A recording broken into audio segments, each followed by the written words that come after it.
So they don't have to keep doing it, TV interviews where they think, well, we might have this, or we got one page of this document, or on this phone call, Hunter said this, and his dad said, how's the weather? And then he went to this meeting at Cafe Milano, but they didn't talk about anything.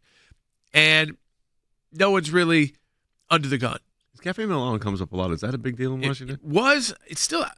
It was a very big deal in Georgetown with the foreign world. So the ambassadors world, because it's on that side of D.C., not the Capitol Hill side of D.C. Right. So you got closer to where vice presidents, presidents, all those that area would be. So it's again, and it came up a lot. It's also like one of the more expensive, kind of like ritzy European. And where didn't they try to do a foreign hit? It was near Cafe Milano, I think, at one point. Was that the Saudis?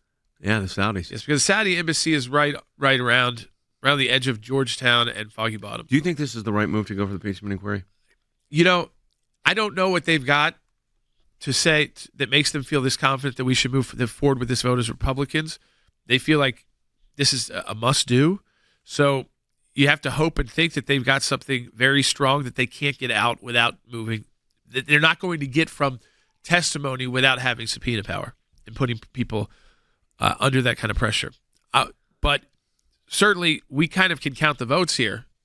And I think that Joe Biden, listen, you know this, folks, because the Senate is a lot more moderate than the House, would likely at this point, based off what we know right now, get more acquittal votes from Republicans than Donald Trump ever got.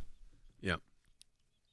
I mean, than Donald Trump ever got from Democrats, which he didn't get any. Yeah. So, well, we'll see what happens now. I think they're the second impeachment of Donald Trump, there were like 4 or 5 Republicans switched, but I think you'd get 10+ Republicans voting not to impeach Joe Biden, along with all the majority of the Senate. So then you don't even carry you can't even carry the impeachment. You're losing if you even get to that point. Now, hopefully they won't. Maybe this is the way to say, listen, we're going to see if there's the evidence, and maybe we're going to be the fair party that says, you know what, you don't go forward with this if you don't have the evidence. We had